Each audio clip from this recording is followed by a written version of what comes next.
I think kinilig naman siya. Sana nag-work naman. Well, the EP is really just an introduction of myself. Yung first song was Kilala Kita, and then the other songs were reflections of who I was. Kasi yung mga songs na to, they're about 6 songs. Tapos 2 years in the making na siya, mainly. Parang 1 year na siyang nasa kamay ng label. And parang that's a way different me na from when I wrote it. Kasi 2 years ago ko na nasulat yung mga kantang yun. So, yun, an introduction of myself, but mainly myself from 2 years ago. Mas walang sense or mas walang pake in terms of like what people think of me. I'm just being really transparent kung ano yung nararamdaman ko, kahit ano, gano'n pa ka-childish, gano'n pa ka-petty yung mga emotions na yun. Parang nilalabas ko siya sa sulat ko kasi pag music, di ba, parang kahit anong isulat mo, basta it sounds good. Parang pasado siya eh. So, yun, kasi pag acting, parang I'm wearing masks nga, portraying different characters na hindi talaga nakikilala ng mga tao kung sino ako.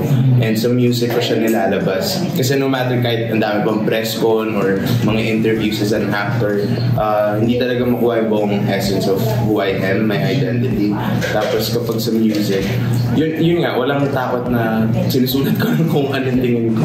Kasi matagal ko na siya sinulat. Actually, we were coming up with a title for so long. Tagal namin hinahanapan ng title. Parang at first it was like, Be Mine, tapos naging love song, ganyan. Tapos nung nirelease na namin siya late last year, yung si Tiny, nag-anan sa UMG label din, sa mga boss ko doon, nasuggest na, what if, nakagano'n lang siya, sabi ko, what if love song?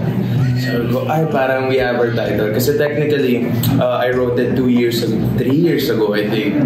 That song, yeah. Wala pa akong plano talaga mag-release officially to be a music artist. Sinulat ko lang siya at the time dun sa, when it was all happening. So, love song. Past tense na talaga yung kanta kasi nasa ibang state na ako ng buhay ko ngayon. Then, nasa ibang state na ng mindset. Speechless. Hindi siya kasi ma-expressive sa mga ganung bagay. But I think kinilig naman siya. Sana nag-work naman. It was a monthly gift at the time. So, pinigay ko na yung song na yun sa kanya. Kinilig naman siguro siya.